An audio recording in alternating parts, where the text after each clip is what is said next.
Alors bonjour à tous et bienvenue dans cette vidéo éducative sur le principe des vagues de Wolf. C'est quelque chose que j'avais envie de présenter depuis un bon moment et pour ce faire, je me suis renseigné, je suis allé rechercher, des informations et j'ai étudié, le principe des vagues de Wolf. Non pas avec les, différents tutos que vous pouvez retrouver, sur YouTube ou, les différentes explications que vous pouvez retrouver, par écrit sur internet, mais, directement à la source avec, un PDF, avec des fax que monsieur Bill Wolf, envoyait au New York Times à l'époque où il travaillait, sa méthode et qui ont été repris dans, un PDF, qui est accessible, à tous. Vous pouvez le retrouver, donc si je vais sur le voilà, j'ai tout simplement tapé Wolf Welf, Bill Wolf PDF et le premier site sur lequel vous tombez, c'est celui-ci et il vous met à disposition tout simplement, ce PDF avec, donc il fait 48 pages. Vous avez, différentes illustrations dont certaines, vont être parcourues dans cette vidéo et essentiellement donc les définitions des différents types de, vagues, avec leurs, caractéristiques pour leur construction et leur, utilisation.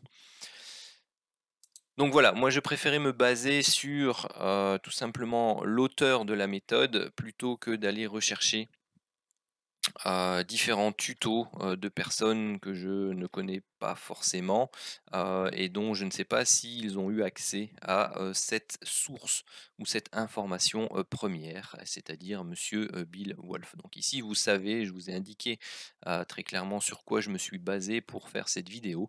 Vous voyez, il n'y a pas énormément de d'IA à présenter, mais elles sont condensées et importantes. Allez, sur ce, je vous propose, d'y aller et tout simplement de commencer par une petite, ou 2 petites définitions, de termes qui sont, intéressants. Ce que monsieur Bill Wolf appelle ETA, donc c'est, Estimated Time Arrival, donc c'est le temps d'arrivée estimé, sur l'objectif et EPA, donc Estimated Price Arrival, donc c'est, le prix estimé d'arrivée. Alors ces 2 notions, sont relativement intéressantes à prendre en compte puisqu'on n'en parle pas, très souvent dans les tutos que j'ai visionnés, ou dans les textes français du moins que, j'ai, lus, dans, mes recherches. Alors, voici la définition d'une vague haussière. Alors vous voyez, hein, vous avez cette construction, classique que l'on voit, apparaître. Donc vous avez effectivement les 5 points, la relation entre, le point 1 et le point 3 pour définir, une zone d'arrivée pour le point 5 et le point 2 et le point 4 que vous reliez. Donc vous avez ici vos, diagonales formées par les, vagues 1 et 3 et les vagues 2 et 4 qui convergent et vous avez l'objectif théorique qui a été défini, dans la méthode qui est, la droite qui relie les vagues 1 à la vague 4 et donc on va aller rechercher, ici un point de contact, sur cette, diagonale comme, objectif. Alors la règle ou la structure d'une vague haussière est la suivante. Donc en partant d'un sommet, nous devons nous assurer de commencer notre compte sur une nouvelle vague. Le point 2 est un sommet. Le point 3 est le creux du premier déclin. Et le point 1 est le creux qui précède le sommet indiqué par le point 2. Et le creux en 3 doit être plus bas que le creux en 1. Alors, je le fais exprès, hein, je lis exactement la traduction du PDF et je vais vous expliquer maintenant pourquoi. Monsieur Bill Wolf ne commence pas par établir son point 1. Vous le voyez, il arrive ici en 3e position. Donc, ce que recherche monsieur Bill Wolf, c'est ici dans ce cas-ci, une hausse des prix, jusqu'à arriver à un sommet. À partir de ce sommet-là, il attend un déclin. C'est la première vague dont on parle ici. Donc notre nouvelle vague, eh bien c'est celle-ci. C'est une nouvelle vague qui est à contre-tendance de la précédente et qui va venir ici, à un moment donné, faire un plus bas par rapport à un ancien creux significatif précédent. Et au moment où Monsieur Bill Wolf a défini son premier sommet et son premier creux, et qu'il voit une réaction haussière prendre forme, eh bien, il peut noter ce sommet-là comme étant sa vague 2 et ce creux-là comme étant sa vague 3. À ce moment-là, ce qu'il fait, c'est qu'il recherche dans l'historique de son graphique le dernier creux significatif qui est plus haut que le nouveau creux en vague 3. C'est exactement ce qui est écrit ici. Mais ce qui est important, c'est de bien comprendre la logique qui est appliquée par Monsieur Bill Wolf. Donc il attend une fin de hausse pour former un sommet. Il attend une nouvelle vague qui est à contre-tendance, qui va former un creux ici. Donc à partir du moment où vous avez vos prix qui remontent suffisamment pour former un creux, eh bien il va considérer que sa vague 2 et sa vague 3 sont formées. Il va rechercher le dernier creux précédent significatif qui est plus haut que le creux formé ici en 3, et il va pouvoir établir donc sa première oblique, qui est l'oblique 1, 3. Ensuite, eh bien tout simplement ce qu'il fait, c'est qu'il attend. Il attend quoi? Il attend qu'un nouveau sommet vienne se former.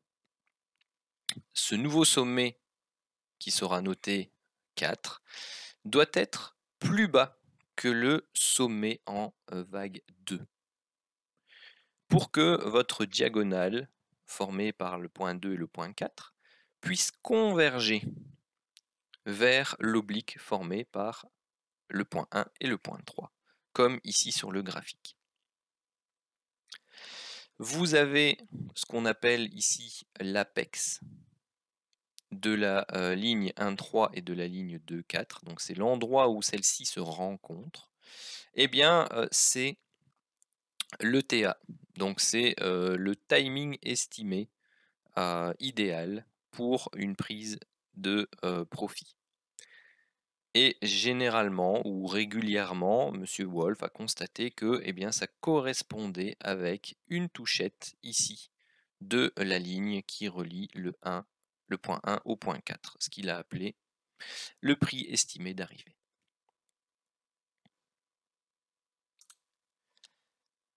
Ensuite, on a défini donc nos deux obliques qui convergent. Maintenant, il faut pouvoir trouver le point 5. Alors, Monsieur Wolf a établi le principe suivant. Le point 5 va se situer dans une zone qu'il appelle une zone idéale.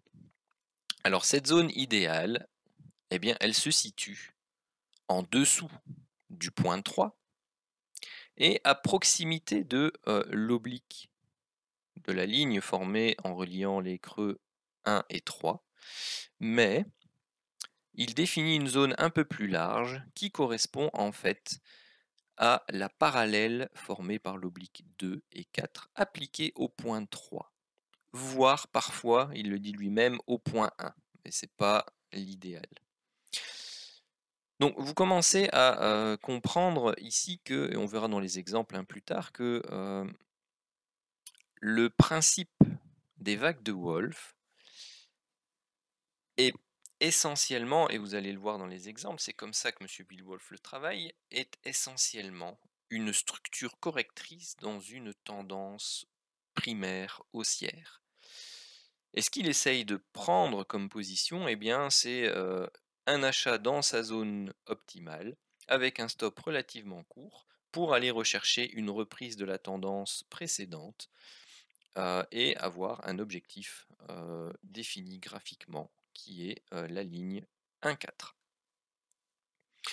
Alors le stop loss, lui, est généralement placé sous le point 5. Alors le point 5, il est déterminé comment? Eh bien tout simplement, lui prend position suivant les volumes au niveau de configuration de barre graphique ou de chandelier japonais.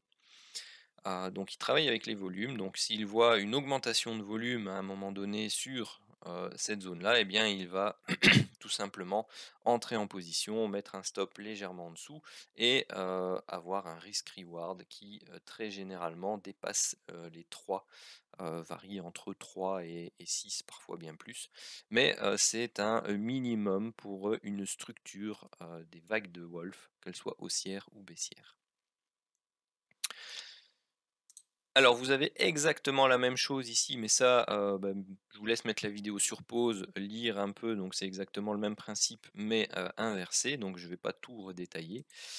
Pareil ici pour les règles d'entrée en position. Et on va rentrer directement dans la partie exemple, la partie la plus instructive et la plus importante.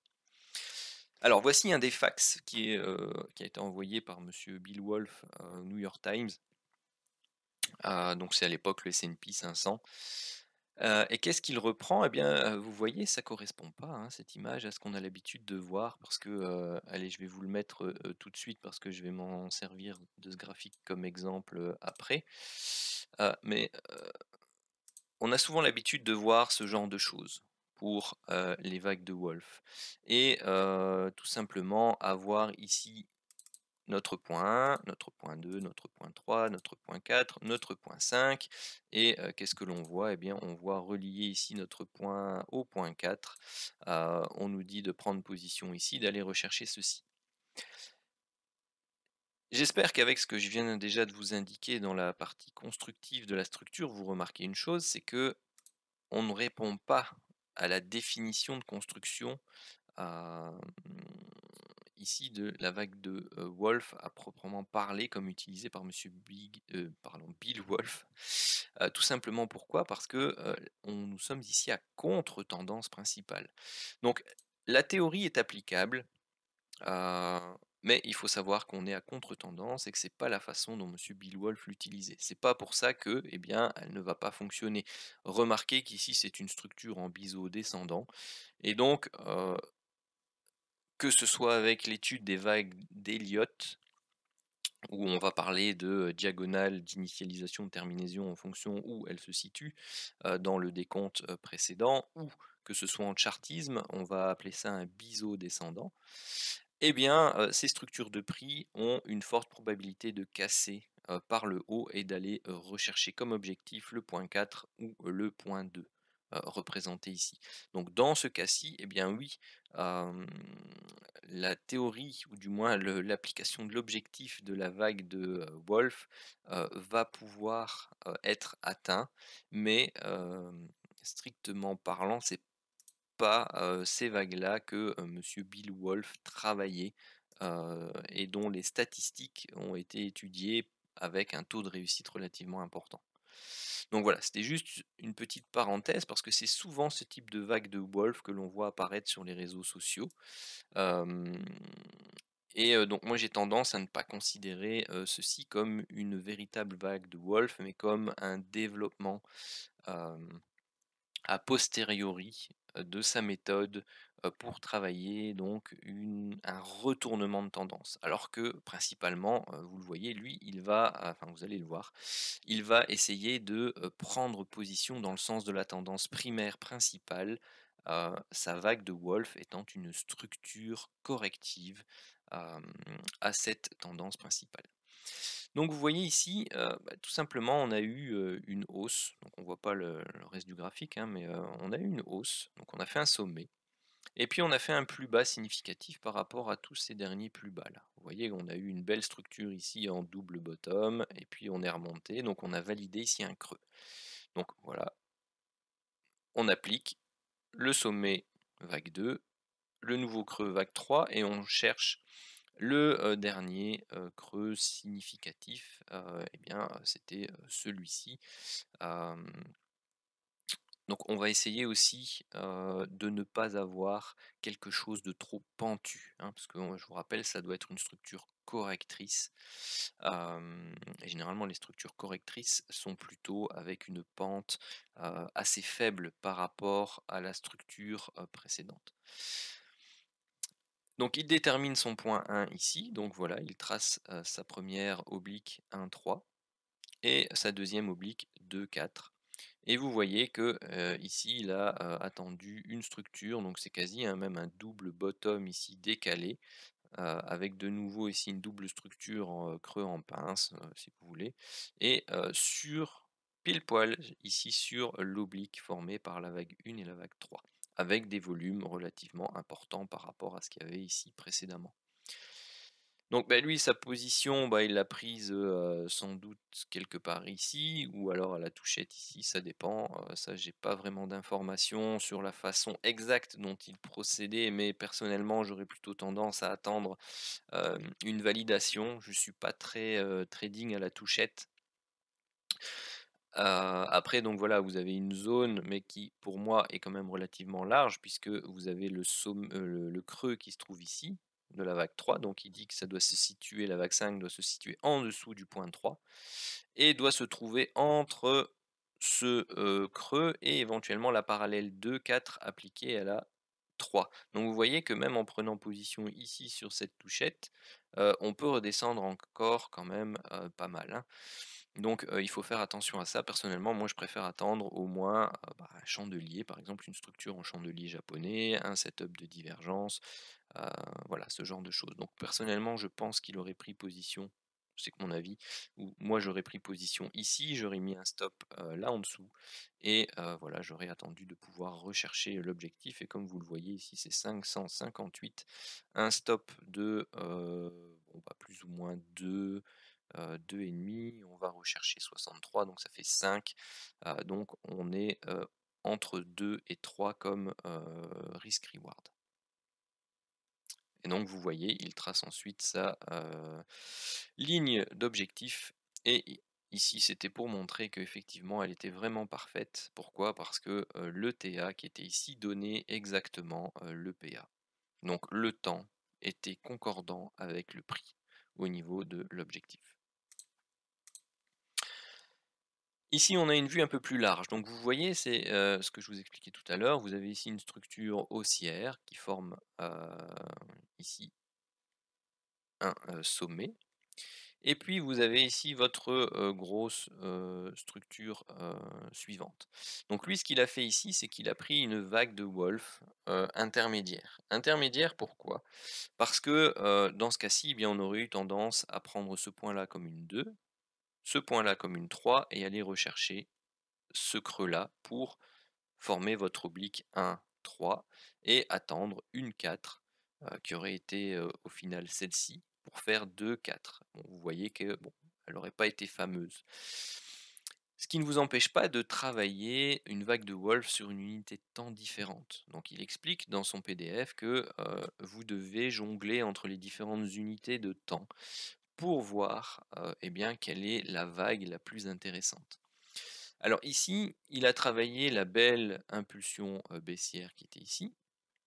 Il a trouvé un nouveau sommet plus haut que le dernier sommet significatif ici. Donc il a noté ici son creux vague 2, son nouveau sommet vague 3, et il a cherché le dernier plus haut qui est plus bas, le premier qui est plus bas. Donc ce qu'il fait, c'est qu'il trace ici une ligne horizontale, et il prend le dernier sommet juste en dessous de cette ligne horizontale. Et ça lui permet de trouver son point 1.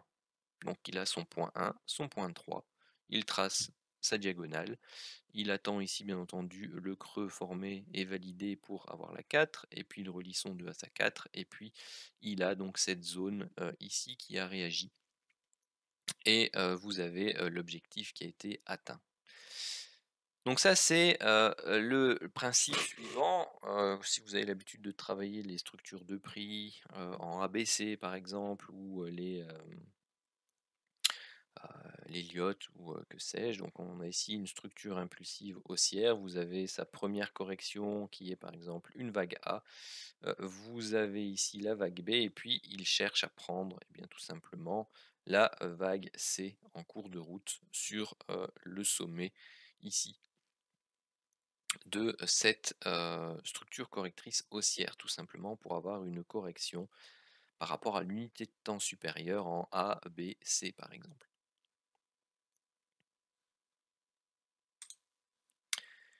Ici, même explication, vous avez la hausse qui a été faite, puis vous avez un plus bas significatif qui a été marqué ici, donc il a son sommet précédent qui est sa vague 2, son nouveau creux qui est sa vague 3, il tire la ligne horizontale et servez-vous des pointillés ici, voilà, et puis il prend le premier creux significatif ou la première barre, le dernier plus bas, au-dessus de cette ligne horizontale, donc c'est ici, pour déterminer son point 1.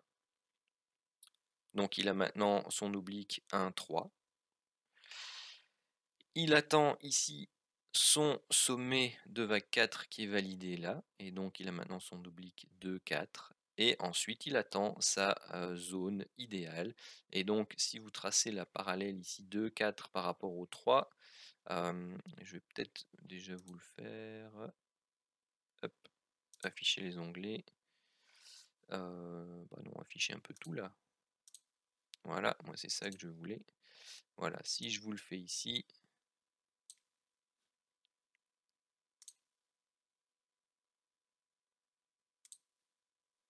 hop, une petite. Non, il n'a pas voulu me la copier. C'est juste que je ne l'ai pas appliqué. Voilà, par rapport au 3. Et vous voyez, vous avez cette zone idéale qui se situe ici entre le point bas de la vague 3 et cet oblique là. Donc vous avez une zone de prix dans laquelle ici vous avez une réaction, il voit qu'il y a des volumes qui augmentent, donc c'est une belle opportunité d'achat et on va rechercher ici eh bien, tout simplement son objectif. Alors, notez qu'il affectionne beaucoup travailler la 4 comme une vague de Wolf intermédiaire. Alors ça, il insiste, quand vous avez la vague 4 principale qui est une vague de Wolf intermédiaire, eh bien, vous avez plus de chances que la vague de Wolf principale fonctionne. Et donc, qu'est-ce qu'il a noté ici? Tout simplement, il a noté un plus bas, un nouveau plus haut qui fait un plus haut significatif, et donc il a noté son petit 2, son petit 3, il trace son horizontale. Vous voyez qu'il a ici déterminé son nouveau sommet en vague 1. Hop. Donc du coup, il a sa vague de Wolf intermédiaire ici, 1, 3, enfin son oblique intermédiaire 1, 3, et son oblique intermédiaire, hop, 2, 4. Et si vous prenez la parallèle de celle-là et que vous l'appliquez au point 3, eh bien, vous avez ici votre zone d'intervention entre les 656 et eh bien, l'oblique montante qui est ici. Vous voyez comme ça fonctionne parfaitement. Et à ce moment-là, vous avez donc votre sous-vague de Wolf. Donc vous pouvez prendre éventuellement position pour aller rechercher la 5 de la principale. Après, je ne sais pas si pratiquer ce genre de trade, hein, j'en ai aucune idée. Mais donc il indique que quand la vague 4 ici entourée, donc la principale que l'on recherche est une sous-vague de Wolf, on va dire, est elle-même une vague de Wolf, eh bien, vous avez de très bonnes chances que la 5 aille rechercher sa zone d'intervention idéale et qu'on aille rechercher eh bien, le target lié à la ligne 1,4. Je vous l'avais déjà mis sur celui-là, donc voilà, ici c'est exactement le même principe. Vous avez un nouveau sommet, vous avez un nouveau creux significatif par rapport au creux précédent, vous avez votre vague 1, vague 3, vous avez votre vague 2 qui est ici, donc lui il attend, hop, hop, hop, et donc ce qu'il note c'est qu'il a sa vague 3 ici, donc la vague 3 qui est venue combler un gap dans ce cas-ci. Donc ça, il travaille aussi avec les notions de gap. Bon, bah, sur CFD, c'est moins évident. Mais quand vous avez un nouveau sommet qui a comblé un gap précédent, eh bien, tout simplement, il trace à nouveau sa ligne horizontale et prend le dernier sommet qui a été formé ici. Donc il note ici son petit 1, son petit 2, son petit 3, vous avez le petit 4, et puis vous avez donc les obliques qui convergent, puis vous avez la parallèle à nouveau petit 2, petit 4 appliqué au 3 qui va donner ici la zone idéale pour le petit 5, et puis derrière, voilà, on va rechercher, vous voyez à nouveau, hein, je vous ai tracé en orange ici la 2, 4 projetée sur la 3, principale et vous avez la zone ici entre les 582 et cette oblique qui est recherchée. Donc vous avez en fait la construction d'un canal descendant et il prend position sur le bas de canal descendant. Donc vous voyez qu'au travers de tous ces exemples vus jusqu'à présent, il ne cherche pas à entrer sur un retournement de tendance principale, il cherche à rentrer en position sur un retournement de structure correctrice dans le sens d'une tendance principale.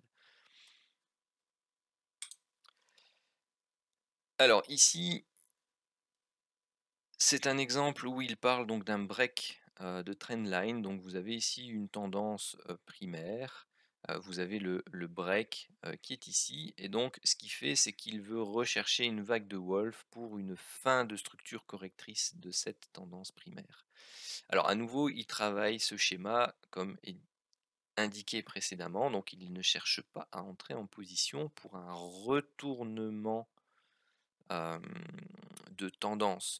Ce qu'il veut faire ici, c'est tout simplement attraper la seconde vague baissière de la partie correctrice de cette impulsion. Donc soit il cherche à prendre une partie de la correction en cours, il ne cherche pas à entrer sur un potentiel biseau qui se trouverait ici. Hein, on est bien d'accord. Hein. Il attend une impulsion et puis il cherche à rentrer dans le sens de cette impulsion. Donc là, c'était quoi? Il y a pas le je vais dire n'importe quoi, j'ai aucune idée. Ah, c'est le 15 minutes. Donc voilà, et ça, c'est la tendance 15 minutes et ça, c'est la sous-tendance en 5 minutes. Lui, ce qu'il cherche à faire, c'est rentrer en position sur une sous-tendance en 5 minutes. Donc c'est-à-dire impulsion en 5 minutes, structure correctrice dont il détermine une structure en vague de Wolff, et lui, ce qu'il cherche, c'est à rentrer ici pour aller rechercher son objectif sur le 5 minutes. D'accord? Il ne travaille pas ici la tendance du 15 minutes, mais bien la structure impulsive sur le 5 minutes. Et donc, ce qu'il indique avec cette ligne de tendance, c'est que, pardon, il va regarder l'unité de temps supérieure, il va voir qu'il y a une tendance qui a été mise en place et que ici, on a tout simplement une volonté de corriger cette tendance. Ce qu'il va faire, c'est une fois qu'il a eu le break en 15 minutes, c'est qu'il va descendre sur son unité de temps 5 minutes et il va travailler l'impulsion qui est en cours et sa correction. Et donc, on a un nouveau creux qui est formé, un nouveau sommet plus haut qu'un sommet précédent, et hop, il est parti, il trace son 1, 2, 3, 4, 5 comme expliqué jusqu'à présent, et puis hop, il prend position sur son point 5, sur sa zone idéale, et puis il est sorti ici à son objectif.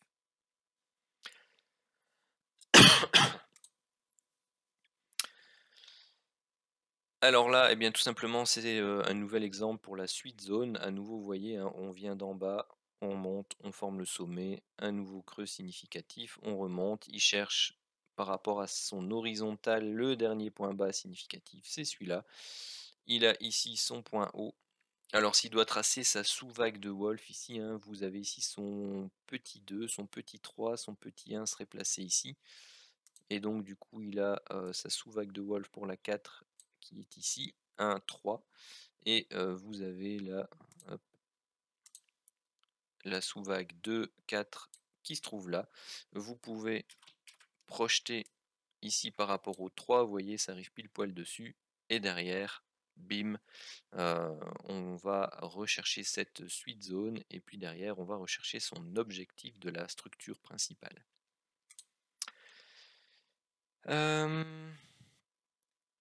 Bon après voilà, hein, ce sont les deux derniers exemples. On monte, nouveau sommet, hop, nouveau creux tout léger ici. Hein, vous avez le dernier creux significatif qui est là. Donc 1, 2, 3. Vous avez ici la mini vague de Wolff pour la 4. Hop, et puis derrière, il va rechercher un point bas, plus bas que le 3 et au-dessus de cette projection 2-4 à partir de 3. Vous avez ici les pics de volume et une augmentation. Et on va ensuite rechercher l'objectif. Une baissière, celle-ci, donc vous avez une baisse, puis vous avez la correction haussière avec un nouveau plus haut significatif, vous tracez l'horizontale, le dernier plus haut significatif, c'est celui-là. Donc vous avez votre ligne 1, 3. Il attend la correction, une remontée, il a donc son point 4, 2, 4. Vous avez les obliques qui convergent, hein, je le rappelle. Vous pouvez tracer la parallèle 2, 4 à partir de la 3 et donc lui indiquer parfois à partir de la 1. Donc ici, c'est la 1 qui a fonctionné. Vous voyez, ça forme un canal, à nouveau un canal ascendant. Et il prend position ici à la vente sur ce haut de canal ascendant. Donc c'est aussi l'équivalent quasi d'un double top dans ce cas-ci. Et il cherche la deuxième partie correctrice de cette hausse, hein, ici. Et donc il va rechercher l'objectif. Donc si on devait par exemple retourner sur l'unité de temps principale, mais enfin bon on l'a pas. Donc ici il a son sommet, il a éventuellement un point bas significatif ici. Bon, il l'a déjà là, hein. Donc vous auriez ici le 2, le 3, vous aviez ça 1 par exemple. Donc là je vous en trace une nouvelle, hein. Puis là vous aviez donc le 2 et le 4. Mais vous aviez la 5 qui est arrivée ici. Donc lui, son objectif pour la nouvelle, enfin pour la correctrice dans le sens de la tendance précédente qu'il n'a pas indiqué ici, c'est que vous aviez votre point 1 là, votre point 2 ici, votre point 3, votre point 4, votre point 5 qui est en toute logique plus bas, j'ai pas de ligne horizontale. Hop, vous voyez ici, hein, on est bien en dessous. On est dans cette suite zone, vous avez une reprise haussière, donc vous pouviez aller rechercher sans doute l'objectif qui était 1, 4 ici, 1, 2, 3, 4, et vous voyez que vous avez une autre vague de Wolf qui se dessine, et ce qui est important, c'est qu'il explique que quand vous voyez que dans votre achat, par exemple ici sur la vague de Wolf que j'ai dessinée en bleu, vous voyez qu'une autre vague de Wolf se dessine dans l'ascension, eh bien, tenez en compte et sortez dans la suite zone de la vague 5 de cette vague de Wolf successive. Pourquoi? Parce que dans ces cas-là, il est très rare que l'on aille rechercher le TP 1,4. Ça, c'est ce qu'il explique également dans son PDF. Et donc, tout simplement, ça veut dire quoi? Ça veut dire que vous avez eu ici votre impulsion, vous avez une première phase correctrice, vous avez la phase correctrice de cette phase correctrice là, et puis derrière vous allez avoir une continuation de la correction baissière. Ici, si je dois travailler ça en Elliott, par exemple, vous avez ici chez moi un A, B, C, un A, un B et un C, et derrière, eh bien, j'attends une structure soit en 3 temps ou en 5 temps, donc une impulsion baissière à la suite. Donc moi, je travaillerai ceci comme il l'a fait. Donc vous pouvez avoir les deux, hein. Vous savez avoir les deux, vous savez prendre des points dans les deux vagues qui ont été dessinées ici dans cet exemple. Vous pouvez sortir ici et rentrer de nouveau ici par exemple sur cet avalement baissier ici au niveau de ce chandelier, enfin de cette barre, puisque c'est un graphique en bar chart. Ici ou au break de l'oblique qui est là, qui est aussi validé par ce chandelier là, enfin par ce bar chart ci. Et vous avez un stop relativement court et vous avez votre objectif défini et qui, bon, bah, si on le trace, bien entendu, vous avez votre sommet ici. Hop, CTRL-C, CTRL-V, et vous allez rechercher le dernier point bas et vous avez ici un canal, presque un range horizontal, et donc on vend le haut et on va rechercher son objectif sur le bas. Donc voilà pour ce qui est de l'explication théorique des vagues de Wolf. Maintenant, faisons un petit exercice ensemble. Donc là, je suis sur le Dow Jones, donc ça, je vais vous enlever parce que vous avez vu maintenant que c'est pas la façon dont Monsieur Wolf travaille du tout. Les vagues de Wolf, la manière dont il travaille, par exemple, c'est ici. Donc, vous voyez, vous avez ici une impulsion haussière. Vous avez ensuite un nouveau creux significatif. Bon, je ne sais pas vous le cacher, mais imaginez que vous ne voyez plus le graphique à partir d'ici. Est-ce que je sais le cacher? Hop. Voilà, la zone bleue n'existe pas pour l'instant dans notre étude. Qu'est-ce qu'on a? On a cette fameuse hausse, ce nouveau plus bas significatif par rapport à toute cette zone. Donc ici, il est clair que Monsieur Bill Wolf, je ne sais pas pourquoi je dis Big à chaque fois, va nous noter ici son creux en 3, son sommet en 2, et va rechercher le dernier creux significatif précédent. C'est celui-là. Et donc, vous avez ici sa vague 1. Donc, Monsieur Bill Wolf, à cet instant précis, il a déjà son oblique 1,3. Bien entendu, il a attendu cette relance haussière pour définir que ceci était un creux, et donc la cassure par le haut, donc théorie de dos, d'un précédent plus haut significatif ici. Donc c'est ça qui valide le creux et le retournement de cette impulsion baissière. Donc maintenant, ce qu'il attend, eh bien, c'est l'inverse. Il attend la création d'un sommet. Et donc ici, voilà, vous avez une latéralisation, puis là, vous avez un break significatif. Donc voilà, ça, c'est fait. Monsieur Bill Wolf va noter pour l'instant ici ce point-là en 4. Et donc, il attend. Pour l'instant, on est ici. Donc, ce qu'il va faire, c'est qu'il va tracer son oblique 2,4 que je vais volontairement mettre en rouge ici. Donc, éventuellement, vous pouvez l'adapter en chartisme. Bon, lui travaille normalement avec les sommets. Si vous la travaillez en chartisme, bon voilà, elle est ici. Je vais vous la mettre en petit point. Vous voyez que bon, ça converge toujours entre 1,3 et 2,4, ça converge très clairement. Entre 2,4 bis, on va dire, parce que bon, il est pas plus haut que le précédent. Mais voilà. Je vais essayer de zoomer un peu pour que vous voyez mieux. Voilà. Et donc ce qu'il attend maintenant, c'est eh bien tout simplement un... Bon, ça je peux l'enlever, on n'en a pas besoin en fait.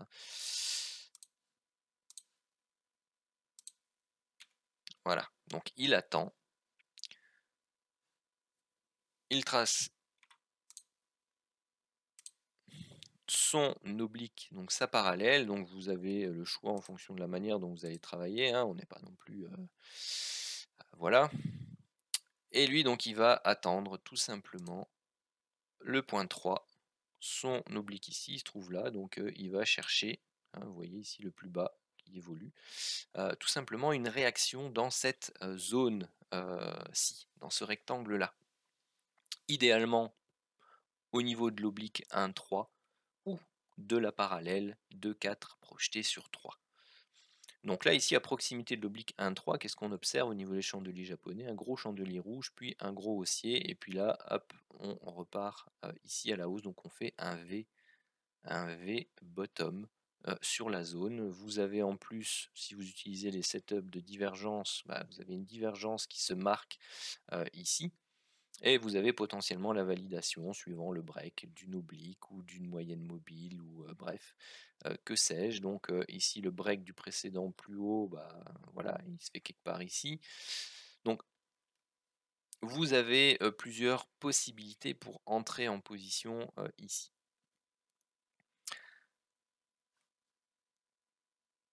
Hop, qu'est-ce que je voulais vous montrer? Oui, c'était le 1,4 que je devais mettre. Hop, et celle-là, je vais vous la mettre en vert. Et vous voyez que, eh bien, tout simplement, si vous étiez rentré en position quelque part ici, vous aviez votre objectif qui était de plus ou moins, alors on est en 10 000 ticks, donc vous voyez, c'est l'équivalent du, je sais pas moi, 1 heure, 4 heures si vous voulez. Bon, ça n'a pas de correspondance puisque un tick c'est un échange, ce n'est pas une unité de temps, mais vous aviez un potentiel de plus de 1500 points ici, avec l'objectif de cette vague de Wolf, et un stop loss enfin, ou un stop de protection qui se situait autour des 500. Donc vous aviez un risk-reward de 3. Donc c'est relativement très intéressant comme objectif. Oui, bah oui, je vous ai pas noté ici du coup là, hop.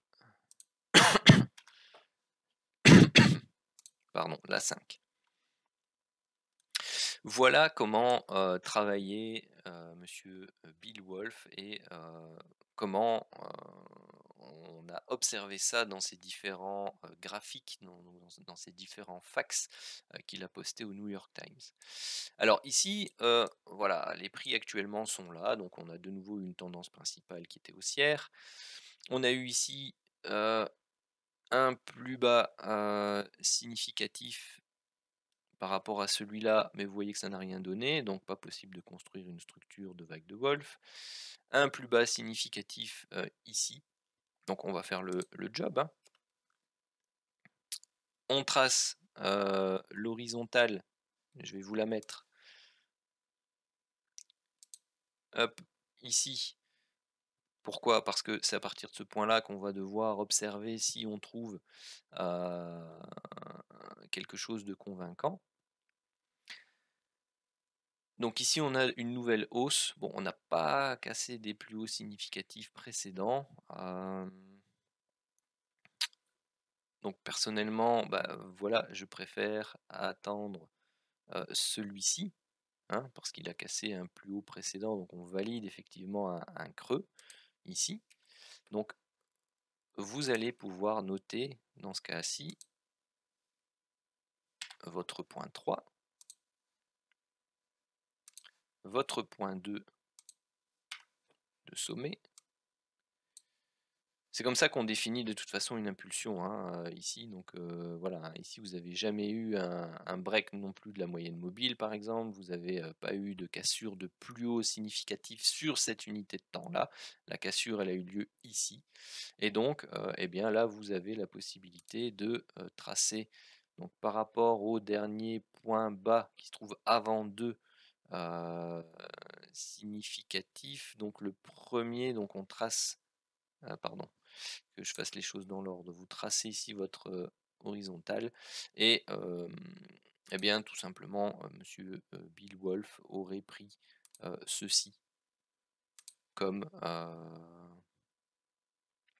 comme point 1.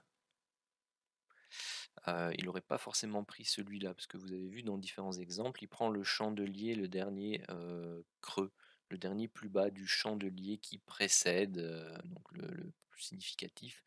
Donc voilà, il y a quand même celui-là est plus intéressant.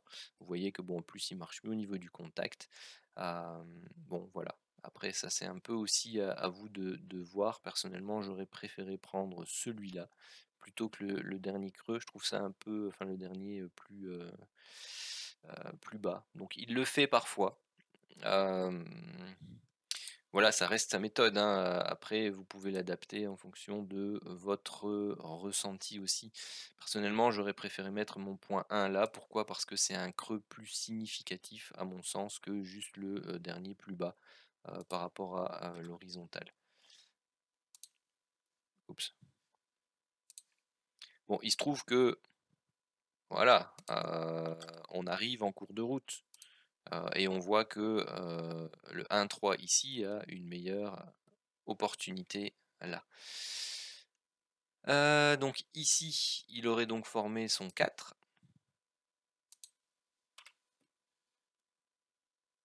Le 4 a bien pénétré les prix de la 1. Hein. Ça c'est important aussi. Hein. Il faut bien que vous gardiez ça en tête. Donc il a son oblique 2-4 ici. Et là vous voyez que le 5 est déjà fait par rapport à la vague de Wolf. Très clairement, vous voyez que cette structure en fait est un fanion au niveau chartiste. Donc ici, voilà, la prise de position aurait pu se faire autour des 32 490. Donc on est on est en retard de 60 points si on veut prendre position. Maintenant, voilà, il faut regarder l'objectif. On va le mettre en vert.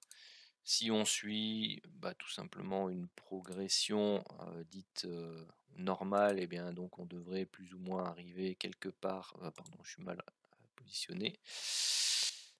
Donc par rapport, au prix actuel, on devrait arriver quelque part par là, donc à un petit 330 points, et vous voyez que, le ratio risque avec l'objectif de la vague de Wolf est plus trop intéressant parce que, on est entré un peu, si on rentre maintenant, on rentre un peu tard à 200-300, donc c'est, quasi du 1,5. Alors après, tout dépend votre optique dans le marché aussi, hein. Si vous cherchez tout simplement un point d'entrée pour aller rechercher, les plus hauts historiques, ça reste relativement, un très bon point, d'entrée, hein, sur une structure en vague de Wolf parce que vous avez un risk reward supérieur à 3. Voilà. Voilà un exemple aussi, tout simplement, en live par rapport à, cette, méthode.